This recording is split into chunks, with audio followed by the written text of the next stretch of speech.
New York City's honey farming rock chick. Boom, boom, boom. It works. It works. And just like that, girlfriend.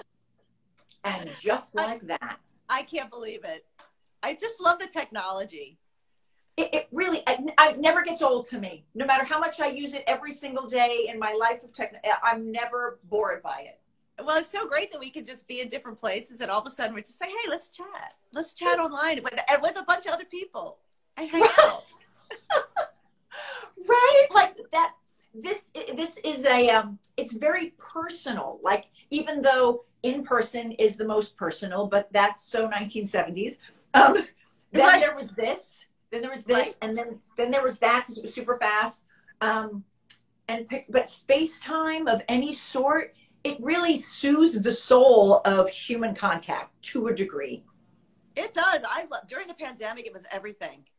It was everything. I could just call my friends and sit there and have FaceTime during dinner or having cocktails. Yeah. Or it just really made everything so much better. Yeah. Feeling we're together. Yeah. It's great to see you. It's so great. beautiful.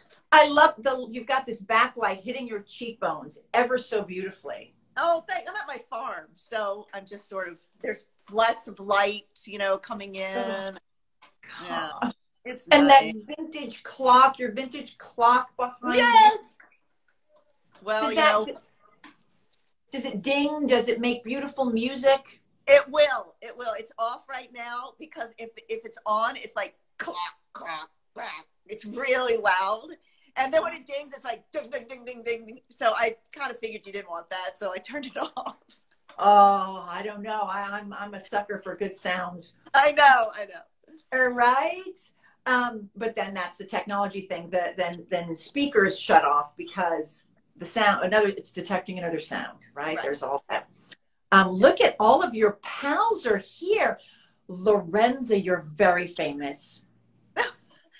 In certain circles. Right? In certain, I know. People that love honey, I'm famous. I accidentally went onto my Denise Duff page and I'm just chatting, waiting. And then people are asking me, when is Subspecies 5 coming? And oh, it's my favorite vampire. And I'm like, wait a minute. And I look up and I'm like, oh, this is my personal one, not my skincare account. And I'm like, hey guys, I gotta go, but I'll be signing autographs this weekend in Tampa at the Tampa Bay Screams. I gotta go do my other side of my life. Right, exactly. Well, that's sort of I think that's what we're all doing right now is, right now I'm at the other side of my life, which is being at my farm. God. Instead of playing rock and roll, it's honey season. So I'm here a lot. So yes, so Lorenza, as pretty much everyone here knows, is a professional violinist who, like, not only has made 6 of her own albums, but plays with from Bon Jovi and the Dixie Chicks, and of course we met through Mark Seliger's band Rusty Truck, of which my husband is a guitarist in, and he's fabulous. Your husband is fabulous. Oh, thank you. Well, there's nothing better than seeing the energy of, Mark's in the middle and you're on one side and Michael's on the other side, and seeing how the two of you flank him with such, you flow so much power to every musician you perform with. And that is so incredibly sexy in itself, right? I mean, yeah. Right? I love that band. I love playing with Mark and Michael. Mark and Michael. It's and you fit it in between so many other gigs, and which it just shows that this is a gig of love. Yeah, I love doing it. It's country music. Are you kidding me? It's so fun to do all those thick harmonies and play fiddle, and because I usually just do rock and roll. So I love doing those gigs. It's so fun. And especially when they get the pedal steel guys in there and we're all trading solos. It's really fun. And a lot of that, is I mean, because you're such a professional that you're at a point you can improvise a bit. Is that Oh, yeah, definitely. Yes, very much so. So that makes it even more fun because, you just never know what someone's going to do. It doesn't matter. It's not even just Mark's band. It's any band, anyone, any of my people I work with, you know, John Bon Jovi or whoever. Yes, you know, name they might drop, by the way. It name drop because it's just luscious. We all vicariously are going to live through you. So tell us. But yeah, I mean, you know, if you're on stage with John Bon Jovi, which I am often, and he points at you and says, play, you better play. And it could happen at any time. So you just have to be ready. And so you have to be able to improvise in rock and roll. I mean, it's kind of rock and roll 101 is You have to be able to improvise. Yeah. See, and I think that about jazz more so. Oh, and jazz is another monster. Jazz and I don't get along. I like to listen to it. You know, I admire people like Mike Stern and just, you know, there's a million incredible. But me personally, that's not my thing. I'd much rather sit there and drink a glass of wine and watch them do that. I'm with you. I'd actually rather go and eat food.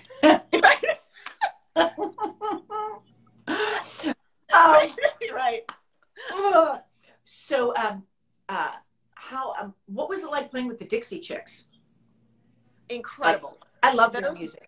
Those girls are monster talents. They are monster musicians, and they are the precision in all of their soloing and their harmonizing. They're just incredible. They're such a force. So I absolutely loved it. I learned a lot.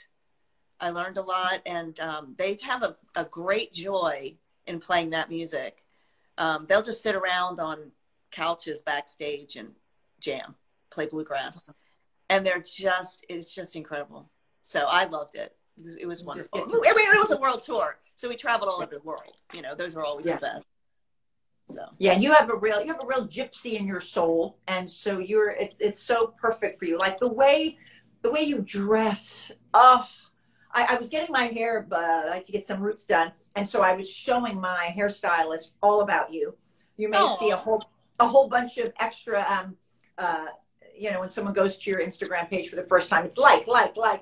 So I'm all over your page, and she, you know, I'm here in Clearwater Beach. They don't get a whole lot of celebrity down here. And you just sort of made the day of everyone in the hair salon at Bel Air Beach. We all got to find out that Sheryl Crow bought you your first pair of leather pants. Yes, she did. She did. She was my first big rock tour. My first rock tour was Ben Folds 5. But my first big rock tour was Sheryl Crow. And it was really an incredible experience because Sheryl had just put out the Globe Sessions. And the reason I met her is because I played on that record. And so it was the first time where I really was introduced to celebrity. We would play a show. She was so hot at that time as far as musically. Everybody was coming around. And so we would go to shows, we would play shows, and I mean, Keith Richards would be there, and oh my God, I can't even think, Meg Ryan, and I mean, all these, he was the guy who starred in Castaway. He's the first one to have COVID. Yes, the first one to have COVID. Tom Hanks. Tom Hanks. Right. So Tom Hanks, it was people like that. They're just, all these people are just coming to see her, and we would do these club dates, and Robert Plant showed up, and Keith Richards, and oh God, what do I have, Alzheimer's? I can't think today. Anyway, just tons and tons of people. So that was the thing about that. That's when I learned about celebrity and how you have to take with a grain of salt. You know, it's really flattering to have all these people come around and wow, this is what it means to be the big time. But then, you know, that doesn't always stick around, you know. Right. That doesn't always stick around. And Sheryl Crow, like, she's a real pro, like real musicianship, right? Unbelievable. A fantastic musician. She plays everything. Really nice person. I just loved touring with her. I mean, I toured with her for about 4 years, and we went everywhere. We did everything. You know, I put pictures on my Instagram page of COVID. One thing COVID did is I went through old boxes. I saw you were like, uh-oh, I found a box of pictures, and then boom, boom, boom, boom. And I was like, wow, I forgot about all this. And I just recently posted a picture of us in Rio on a boat, and I'd forgotten about that. But I do remember I actually ended up getting seasick later that day because the waves were like, blah, blah. And all I remember is I was like, said to the captain of the boat, I'm like, please get me near enough to the shore where I can jump out and swim. And he did. And I just jumped out of the boat and I swam until I could feel my feet on the water, on the sand. On the ground. And as soon as I felt my feet on the ground, then the seasickness went away, and that was it. But they just thought that was hilarious. That's the gypsy in you. That's the survival. It's like whatever it takes to get rid of that nauseous feeling. And you're a tiny girl, right? I'm on the slimmer side too, but you're super tiny. Yeah. And nauseousness does not do well when there's not much of you, you know? No. Yeah, no. It's just, you don't want to faint, and you've got a very physical job to do. Like, yeah. I see you on stage and you are just nonstop. That's it. Well, that's what it is. You know, when you perform, you have to give 1,000% out there. And, you know, look, I'm very lucky. I worked really hard. I mean, luck is when opportunity and hard work meet. So let's put that out there right away. Yeah. But I am very lucky that I get to do what I love for a living, and I have my whole life. It's really incredible. But with that comes responsibility. So you can't go out there and phone it in. You know, you have to go out there and perform. And I do. And I love every minute of it. I just love being on stage. Your smile. You just, I think that's like one of your, besides using my face cream and other healthy things you do, I think your huge smile and love of life keeps you like you just have not, I've known you for 20 years and you look the same, if not better. Oh, you know? Thank you. Oh my God, you're supermodel good looks. I mean, trust me, at the Bel Air hair salon today, they could not believe how gorgeous. And I'm like, I think we're a similar age. You know, they're like, she's like a teenage body. I'm like, I know. And your style. Yeah, I mean, thank you. That's really incredibly sweet of you to say that. Look, as a performer, I do work hard to stay in shape. And I eat well. I don't eat sugar. You know, I don't eat a lot of fatty foods. I exercise every day. I walk at least 2 miles a day. And you walk 2 miles. See, I like this stuff. We always want the secrets behind the beauty. Yeah. And what's, you know, the simple things are because, you know, a lot of people like, you know, have their $200 a day personal trainers. Not everyone can afford that, you know? No, you don't need that. You don't need that. I've done that. I did all that. And the thing that has kept me the looking the best and the easy in the easiest fashion is walking at least 2 miles a day, yoga. How often do you yogafy? At least 3 times a week. At least 3 times a week. Because you have to stretch the body out. You have to stretch the body out, and you have to go upside down. Going upside down. Yes. You have to go upside down, because upside down brings all that blood into your face and your head and all your organs, and you have to stretch because in order for you to, yes, exactly. So that all that blood can go through your body well. Exactly. Gosh, I'm such a I got one of those years about 20 years ago, 21 years ago. I got very much on the upside down kick, you know, like, yeah. I don't know, I must have met some 70-year-old woman who said she's been going upside down. And I'm like, and she was like tight and not been pulled physically. I'm like, upside down, I'm in. And I got one of the reverse incline tables, right? And we put it. Oh, yeah. We have like a little library room in our house in LA, the library room. Right, it's the junk room. And we put that the incline table there. And there's a photograph on the wall. We didn't have a mirror, but there was a photograph with just glass that I could see my reflection a bit. And I get on the table and I go and I'm having Michael make it start to go. And I'm like, whoa, whoa, that's enough. And he's like, you're practically straight.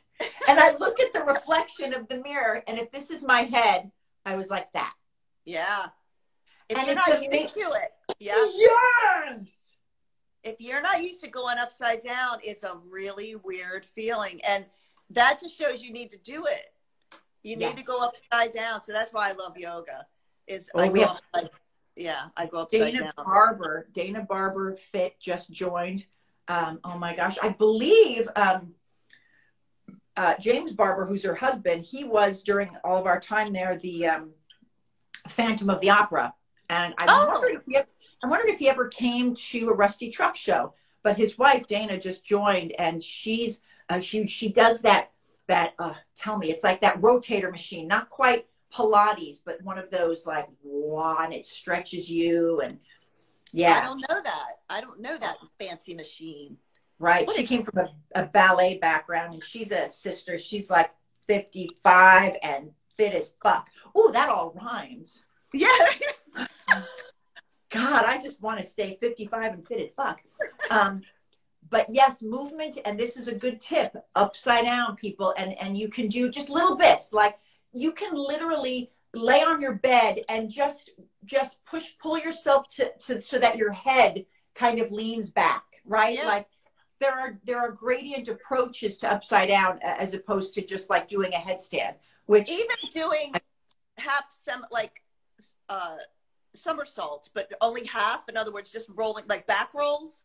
Yeah. Just back, like sitting on the floor and rolling back and then coming back up. You don't have to go all the way around, but just that whole process of rocking the body back and forth. That's true. That's very yoga. That is very yoga too. Like just that downward dog. You're down, dog. You are down. Yeah. Right, yeah. Very I mean, nice. I don't do shoulder stance. I don't do any of that stuff anymore. You know, that stuff can be dangerous. You have to be careful, you know, when you're with yoga too. So I don't do shoulder stance. I do legs up the wall and stuff like that, you know. But, you know, so I am very careful with my back and my vertebra and all of that. I used to do the whole thing. I learned from the best in Jivamukti in New York City. So, I mean, I was a yoga warrior for years and years and years. But you have that yoga body. Yeah. Yeah. You have your yoga body. And you eat well so that you're not having to number one, starve, and number two, like do 3 hours of exercise a day to burn off all the like hardcore crap that you've been eating. I don't eat bread. I mean, honestly, and I do this because I feel better too. It's not just because of what I do for a living, but I don't eat dairy. I don't eat gluten. I don't eat gluten-free bread. I don't eat any bread. And the thing that makes me stay the trimmest is not eating any bread. That immediately I fit in all my leathers. I fit in all my little tiny jeans. But if I start eating gluten-free bread with sandwiches and toast, and I'll just go, you know, balloon up, you know, so the purer the food, the better. And all of that stuff, even though it's gluten-free, it has all of this junk they put into it. And you don't know what it is. What kind of oil are they using? So many oils cause inflammation. You know, I'm really into anti-inflammatory diet. And so all this, you've got to use pure olive oil or avocado oil, you know, really pure things. And you got to cook your own food. You got to know where your food comes from and what's in it. Yeah. Yes. See, growing up, we didn't have the money to go out to restaurants. In my 20s, I didn't have the money to go out to restaurants. I was acting. I was putting all my money back into my career. I wasn't going out to restaurants. I was cooking my own food, and I was staying thin, right? Then I started to make a little money. Then I started to go to restaurants, and I'm like, oh, this has got a lot of fluff in it. Like, this is not the kind of bean burrito that I make. This has got all this weird, you know, this chopped salad. This cheese? What kind of cheese is this? Where'd this cheese come from? Is it grass-fed cheese? What is it? And So the amount of vegetables in the salad, it's like the salads are so small. And like, oh, the carrot, it was literally like 4 shavings. Whereas like, I'll put a whole carrot in, I'll put an entire cucumber, you know, and you're like, oh, I got 3 cucumber slices, you know. And I was like, oh, and I used to tell my girlfriends years ago, you know, and they would be like, wow, how do you stay thin? How do you stay thin? And I said, well, first of all, you have the money to have a housekeeper, and you have the money to have someone clean your car. And so you just then should just use money to have a personal trainer, and then just work out every freaking day. Like I'm working, I'm cleaning my own car, I'm cleaning my own house. And so, but just eating cleaner, you know, like I'm making my own salads. I'm not going out and having, you know, these meals and these fancy desserts. And I didn't realize until recently that restaurant food hides a lot of calories. Definitely. You just don't know what's in it. I'm not trying to diss restaurant owners, because I know that they're hurting, especially in these times, you know, but it's, I think even with ordering food to go, like even, you know, it's still from a restaurant. And I say, I wish people would use their kitchen as much as they watch kitchen cooking shows. Right. Yeah. And it's not hard. I mean, look, do you have to adjust to it? Sure. Do I miss ice cream? Yes. You know, but do I love it when I get up in the morning and I don't have any aches and pains because I didn't eat any inflammatory foods? Yes. Yeah. So, you know, because I work really hard. So I'm lifting bee boxes. I'm weed whacking vines. I've been here at the farm since Monday, and I have worked 10 hours a day since I've been here. Lifting. I've been extracting honey. You know, each one of those frames is like 5 or 10 pounds, you know, and you're like, you know, so try to carry a box of those things. And I still get up in the morning like, oh, I feel great. You know, my back doesn't hurt. Everything's like fine because I don't eat a bunch of stuff that's going to cause inflammation in my body. Right. And therefore, I would imagine the list of pain medications you're on is little to none. Yeah, I don't take any. The only thing, if I need anything, it's maybe an arnica cream I'll do. But I don't take them. I only take them if I really, really have to. But I'm trying to even think when that would be. Like if I've really stressed out I have a bad ankle. So from injuries from stage, unfortunately. But if I've really unfortunately, that's it. We're gonna have an ankle injury. It's true. It's true. Like I was running across that stage and I fell. And it's true. And I really did. And my violin went. Yeah. Yes. Not I went. You know, I was taking the trash out and I like miscalculated the step. Yeah, no, right. Doing a lick. You know, while Muhammad Ali was in the audience and I got distracted. That's noble. Look, I had a great time destroying my ankle. I did. Let me tell you. Gosh. You're so men like, I was going to it's probably just the wrong question, but I can always edit it out. Like men, do they hit on you from the audience? Like you might, like, I can just see men, because I look at you and I'm like, oh, look at her. I want her to be my friend. Like whenever you're performing, I like fantasize, like she's my friend. Like, cause you're so dynamic and talented and gorgeous, and people want to be a part of beauty and aesthetics. And that's from the outside to the inside to what you're putting out, creating. And you're just such the complete package. And I can only imagine just what you experience with these large audiences. Do you feel all that love coming at you? Oh, definitely. Music is a two-way experience. You know, it's not just us on stage, like regurgitating some notes. We can't do what we do if people aren't giving it back. And so when you see all those people down there in the front, or even in the high nosebleed seats, you know, and they're waving, and that is adrenaline. That gives you a reason to run out there and play the best solo you ever played in your life, or at least try to. try to do something fun for them, you know, smile. And I love that so many, my fans are kind of become my friends, really. And that's the great thing about Facebook. Social media. Yeah. That they are just, I've really gotten to know them. And before Facebook, I never would have. Like all the years I was touring, like when I did tour with Guitar or Ben Folds or even Sheryl Crow or the Dixie Chicks, you didn't really know the fans. But then as soon as this all started, I started to be able to communicate with people. And at first it was very difficult for me. I was like, oh my God, really? I'm talking to somebody I don't know.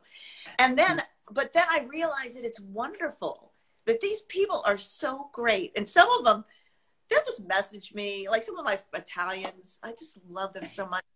They'll just message me like, how you doing, Lorenza? And I'll be like, I'm great. I love you. You know, Italians, yes, I see them on here. They're like, hello from Italy. Yes, the Italians. You know, and I think I just saw Cheryl from New Jersey. Yeah, like Cheryl came to one of my shows. You know, these are all just, you know, and they buy honey because they love honey. And then all of a sudden I'm making honey. And then, well, I'm not making it, but I have a honey farm. And then they're like, oh, well, let's buy Lorenza's honey. And it's wonderful because it's a bee, basically what I have here is a pollinator sanctuary. And so all the honey sales support the pollinator sanctuary. So all these wonderful people that I've met through music are helping support my pollinator sanctuary. So all of that, when they buy the honey, I go out and I buy organic clover, and we buy more frames for the bees. And, you know, there's a lot involved in running a farm that's organic. So we have London is in the house too. They just wanted to, we have London, we have France, we have Italy. London just arrived. So great. Gosh, you're a full rock star when you just having fans all over like that. And it is true. You do become a family with people. You know, me sort of changing a bit from as an actress to a skincare job. One of the things that I miss is this interaction with people, right? Whether, you know, my other professions are as a photographer and as an actor, and that's very personal, right? It's people to people. But now I sell things, you know? Yes, right. And so the challenge for me has been keeping a human interaction. And it's one of the reasons why I even like to do this. Like I love to be able to like plunk yummy people that I know that are living really well. I mean, I don't want to say living their best lives. It's kind of an overused phrase, but you know. Thank you. I feel that. Thank you. Yeah, like you're really just you're doing it, you know. And we there's always going to be challenges, but yay for the challenges, because it means we're pushing past this physical universe to achieve something, because nothing is just sort of given to us. We have to kind of overcome a few things, you know. Yeah. And you just keep doing that, and it's always a balancing thing. I mean, you're selling a thing too. You got the honey thing, you know, but you've got this music creation thing, and I just so admire how you just keep blending those two together. And now the fact that you have fans loving your honey too. It's amazing. It's amazing. It makes it all look, it's a lot of work. My life is extreme. My life is extreme. You know, so, but the fact that people get it, they get what I'm trying to do. They get that this place is a pollinator sanctuary. And that I'm trying to just do my little part to help save the bees, you know, because they are so important, and they get it, and that they help support me in that endeavor it means everything to me. It really does. And when I put new music out, then they love that too. Yes. They love that too. I put that, now the new music thing, I put that on the back burner for a few years of trying to learn how to, the beekeeping is very complicated. So I had to learn how to do that. You know, my father passed away, and I had to learn how to farm. I had to learn how to be a beekeeper, all the science behind it. And so, so that took quite a few years, you know, probably 5, 6 years. So, but there's music there. It just needs to be mixed. And I just haven't done it, you know? So I really hope I will get another record out soon, because it's there. Yes. And you are keeping your bodies and your mind super healthy to be able to do that, you know? And that's really the big picture for me, is not that like, ooh, I want to have a tight jaw and a 6-pack ab. I just want to like be around a long time to just do so many things and help so many people, you know? Yeah, it's nice when you can like walk by a mirror and not be repulsed by yourself. That's kind of bonus, you know? But I want to. Well, I didn't say that doesn't happen sometimes. Sometimes that happens. You know, nobody's perfect. We're just going for the majority, you know, just that 51% of the time. Right, you know? right. So tell me some of because I'm a huge fan of honey. We put honey into our new release coming out next week, which is a cleansing balm, and great. And we have honey in it, and I want to one day use some of your honey, and I've got these ideas for a face mask, and I want to talk to you later about like sourcing tons of your honey. Yeah, I do put honey on my face. So that's what I want to talk about. Yeah. Like educate people on how good honey is for your skin. Okay. Well, first, let me just say this. Here's the caveat. I am not a chemist. So there's a lot of chemistry involved in why honey is great for you. So I can give you a couple of general points. But the honey contains propolis, bee pollen, and the actual honey. It's all inside there. So it's antibacterial, it's an anti-inflammatory, and an antifungal. Yeah. So, you know, propolis is this, they basically, bees go out and they collect this resin from plants and other things, and they use it in their hives to like seal up cracks and to disinfect the thing, really. And so, you know, honey is kind of an enigma for even scientists. They don't really quite understand how it does what it does. But there's a lot of polyphenols in honey. So in other words, those resist oxidation. So when you eat this stuff, you're getting all of the bees make all of this for themselves. And when you eat it, then you're getting it for you. So, you know, you're putting it into your body, and there's studies out there. I mean, you could just Google it. You can do research on the anti-inflammatory properties, antifungal properties. You know, if you dilute honey, it actually becomes that you can get hydrogen peroxide in there, which is so that it kills microbials, you know, so which is sort of like an antiseptic, an antibiotic. Right. So how do they do it? I don't know how they do it. They do it because they're bees and they know how to do it. And there are papers written on it, but believe me, honey is a miracle product. And if you're not allergic to it, there are very few people who are allergic to it, but if you are allergic to it, if you aren't, I highly recommend using it as much as you can. And it needs to be raw, because you need to have the propolis and the bee pollen in it. If you buy honey that is commercially, like if it's not from someone you know who it's from, like if it's not really raw honey, they can heat it up. And once they heat it up, they kill everything, or they strain it and they take all of the bee pollen out. And then it's just kind of sugared water, right? You know, liquid, and that's not good for you. So you want whatever comes out of the extractor.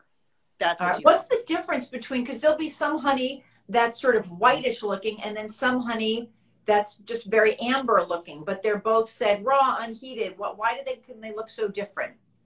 Is the light honey thick?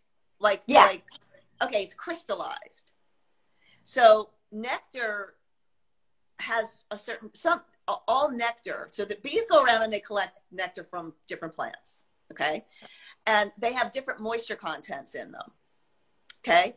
So the bees dehydrate the honey to 17.6% moisture in the honey, and then they cap it. But not all nectar has the same shelf life. So depending on some nectar has more water in it. So that honey will crystallize faster than other honey. So sometimes, yeah. So I usually don't get crystallized honey much here. We got a little bit 2 years ago, I think. And it's delicious because basically what it does is it just becomes really thick yumminess. And, you just make a piece of, you just like eat it with a spoon or put it on toast or whatever you're going to do it. I put it in my tea. Yeah. But there's really nothing wrong with it. In fact, it's still just as delicious. They found honey in the tomb, Egyptian tombs that was 2,000 years old. You can still eat it. Nothing can live in honey. Honey, you're not going to. Nothing can live in it that's bad. Nothing can live unless you're under 1 year old. Never feed your kid a honey if it's under 1 year old. Okay, because it's just because of the strong nature and antimicrobialness of it, right? Well, because babies, so botulism can live in anything, and because honey isn't heated, that you can have some botulism in it, but we get it. People get it in everything all the time. Like, it doesn't affect us, but honey can have it in it. So anyone who's under 1 year old shouldn't have it because they don't have any immune system yet. Right. You see what I'm saying? But after you're 1 year old, then you're fine. Yeah. It's just newborns. Sure. No, I flashed back to when I was pregnant and I met with a doctor, Dr. Fleiss, Heidi Fleiss's dad. Oh my God. The great Heidi Fleiss. Heidi Fleiss's father was a pediatrician, and he was my daughter's pediatrician. And he had an open house on Tuesdays where you could come and just ask him questions. And this was in Los Angeles, and women asked him about like drinking water and, and having bottled water. And he said, I remember him saying, you do want to make sure to introduce a little bit of tap water to your kid because you don't want them at the first day in 5th grade and in school. Meanwhile, people start their kids in school at 2 years old. But, the first time they go to a water fountain and just drink from a water fountain, they will get toxins. So they need to just get their immune system going when they're 2 and 3 years old with just a little bit of tap water. And I thought that was so smart. And then someone said, I was told no, because I was doing a formula where I cooked barley in a mesh bag, very slow cooked in a slow cooker, and it pulls all the protein out of it, and it gets this beautiful pink color. And then you add it to goat's milk, which is apparently closest to human milk. And that was the formula that I was going to supplement with breastfeeding. And I just didn't want to have all the sugars that's in formula. And so this has been a decades old formula that many friends of mine have been doing. And so I said I was going to use raw goat milk, and he's like, that's fine. And women kind of came after me, no raw. And and I was like, oh, I didn't know about no raw to a baby, but he said, he goes, raw, they won't let raw. He was on the milk council, and he said they won't let raw milk. It even gets tested for bacteria level, and anything that is too high of a bacteria level won't even get released as raw. Right. And I just thought,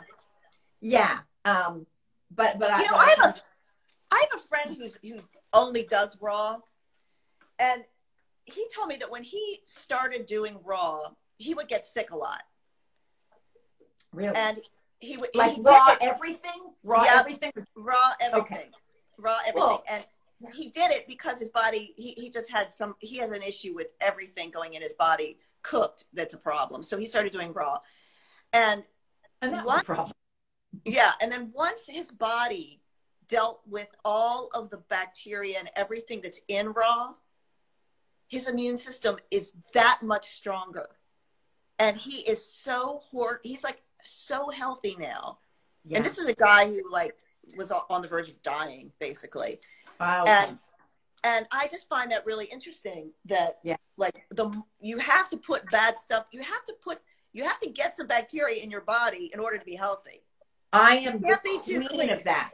Yeah. I'm the queen of bacteria. That's partially how Yeah. I started my, like, this deep enzyme cleanser. It's got glycolic acid, but it has fruit enzymes in it. And that started because when I first found out about glycolic acid, when it kind of got its heyday in the early 90s, they said it's from like fruit enzymes, right? Like sort of rotten fruit, fermented fruits.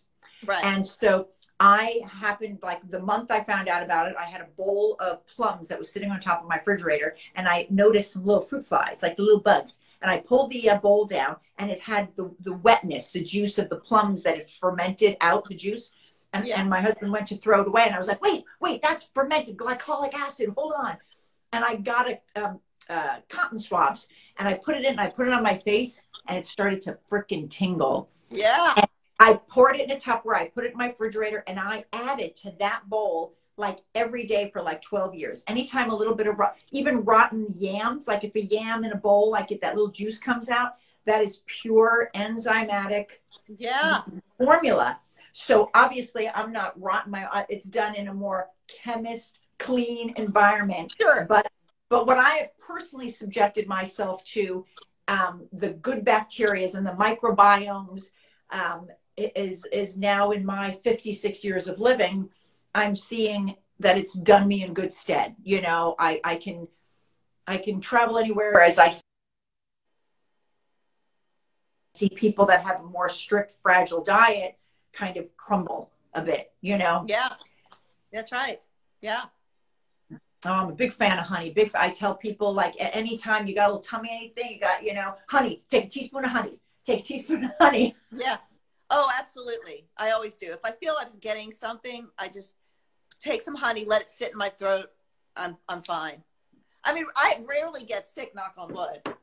I just, you know, I eat some honey every single day, and apple cider vinegar, and, you know, I just keep the body, trying to make it work. Trying to make it work like a smooth machine. That's what you do. Oh my gosh. Okay. Well, I don't want to take up any more of your time. I do have to just say that you were one of the early first customers of our cream, and you really inspired me, because you were such a La Mer fan, and you still are, but you kind of took this cream under your wing as well, and was like, oh my gosh, you know, you're saving me thousands of dollars, because it's not as expensive as. Yes. And I said to Mike, because I have a lot of my other friends loved it, but they were super close to me, right? And you were newer in my life, and there was no reason you needed to blow smoke up myself, you know? Yeah. And you obviously are like supermodel beautiful, and so I knew you were you make good choices, you know. I knew that you make good choices inside, outside, and so your compliment and your testimonial was what made me go forward and turn this into a business. And you're known that here. It's like, oh, she's the girl that inspired you to do the company. Yeah. Like, I was so happy when I didn't have to buy La Mer anymore. I mean, spending $500 a thing on that, I was so happy when I discovered this cream. So yeah, I don't buy La Mer anymore. It's great. I love it. Not having to. Oh, well, we're so happy to have your face be one of our customers. Your artistic, gorgeous face, and I thank you for giving me your time and just your wisdom and your inspiring stories. Because thank you. It was so nice to see you. Yeah, it's so nice to see you and your clock. And is your farm outside? Oh, what do you mean? Just your farm? Like, can you see anything like right out your window? Oh no! All the bees are over there. Okay. That way. Yeah. I mean, yeah, you can. And it's, so I want people who they need to get on it's the We Farm. Wait, say what your it's Our We Farm. Our We Farm. OurWeFarm.com, or basically just go to LorenzaPonce.com. Yep. And you can subscribe at the bottom. You go to the bottom and yeah. But you can read about the honey farm. And if you want to buy honey, that helps support the sanctuary. Absolutely. I mean, that's how we do it. All the money goes into a bank account, and that's where we take when we buy clover or anything that is necessary for the bees, that's where it comes from that particular bank account. So the money goes straight to that. Better way. Such a win. I mean, people say it's a win-win situation, but yours is really a win-win situation. And I just appreciate the support. And really, all my friends, my friends, yeah. I'm a fan of my fans. You know, I really am. They are just the best, and they're so supportive and just awesome people. Awesome. Well, thank God for the social media. Right? It is. It's the social, lovely part of social media. And anytime someone says anything, and I'm like, you know what? Put good stuff out there, and you'll get good stuff back. You know. Yeah. Like it really, it's I'm a fan of this social tool, and it's made the world smaller and sweeter, and you really can, it's a free tool, really, you know. I mean, one day what we're doing right now may cost a lot of money, but for now it's not. So use it. And all these fans of yours, now we have someone from Brazil saying hi. I mean, it's just divine. So, all righty. Thank you. And thank you. The next and gig, I'm so excited for your new products, and I'm just so excited and impressed with what you did with it, with that little idea 4 years ago. That little idea became this, and I'm so proud of you. It's amazing. Thank you. Well, you know the hard work, so thank you. All right, love. Have a beautiful, beautiful, delicious weekend, and we'll talk later. You too. Okay. All right. Bye. Bye.